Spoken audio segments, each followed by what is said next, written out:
সুবহানাল্লাহ। সবাই ভালোবাসি মাকে, কিন্তু বেরাদার ছন্দটা বলবো শুনে না। হাই রে বিদেশে, মোটা বলেন, মোটা মোটা আওয়াজটা মোটা করেন। হাই রে বিদেশে থাকে যারা,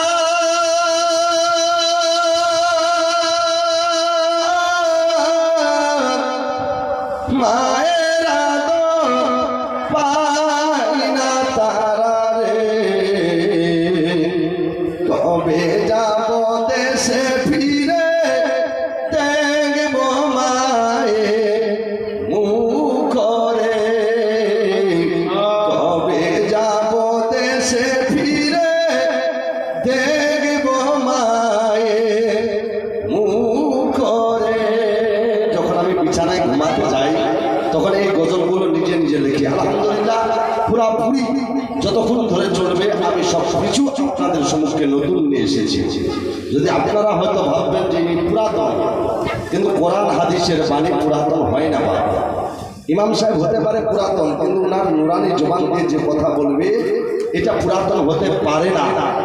আলহামদুলিল্লাহ শুনবেন, শুনলে মনটা আপনার নিশ্চয়ই বাগ বাগ হয়ে যাবে, দিল বাগ বাগ হয়ে যাবে। জোরে বলি বিদেশে থাকে যারা,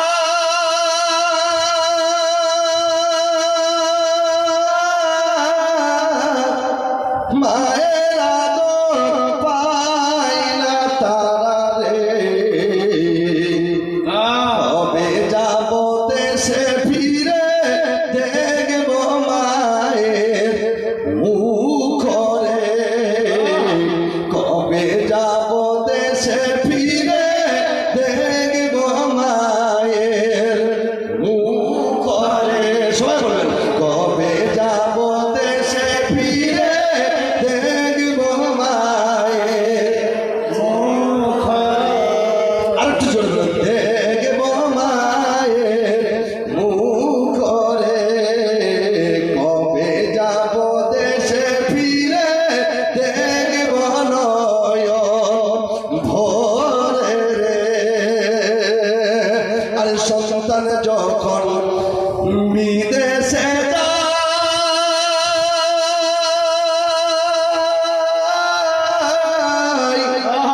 মার কলিজা ফাটিয়া যায় রে। জোরে একটু জোরে। তারা হয়তো ছেলে হিসাবে না ভাবতে পারে, কিন্তু ওই মা বলতে পারবে সন্তান যখন বিদেশে চলে যায় সন্তানের জন্য মা কত কান্না করে। আল্লাহু আকবার। ছন্দটা বলছে শোনেন, হায় রে সন্তান যখন বিদেশে যায়,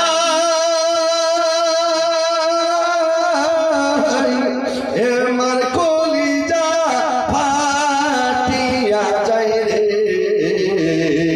কেঁদে কেঁদে চোখের জলে বালি সবই যায় রে, কেঁদে কেঁদে চোখের জলে বালি সবই যায় রে।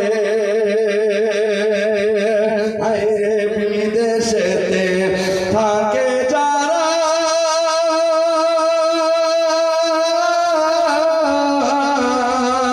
মায়ের আদর পায় না তারা রে, কবে যাব দেশে ফিরে দেখব মায়ের মুখ রে, কবে যাব দেশে ফিরে দেখব মায়ের মুখ রে। আখের ছন্দ শুনে, হায় রে দেশ বাড়িতে থাকে যারা,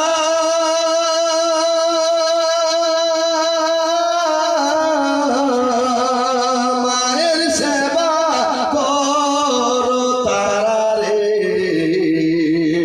দেশ বাড়িতে থাকো যারা, মায়ের সেবা করো তারা রে,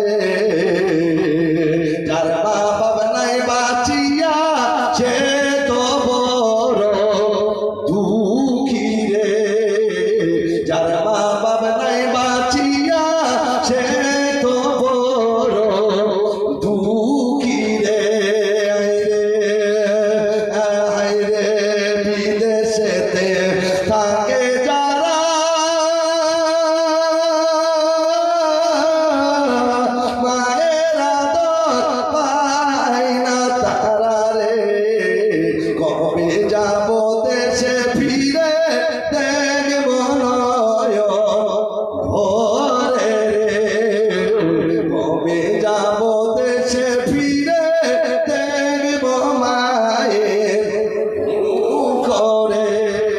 আল্লাহ পাক আমাদের আপনাদের সকলকে এই পবিত্র মেহফিলে আসার এবং বসার তৌফিক দান করেছেন।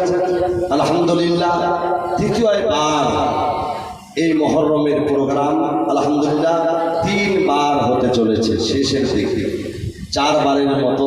আলহামদুলিল্লাহ আগামী বছরে যদি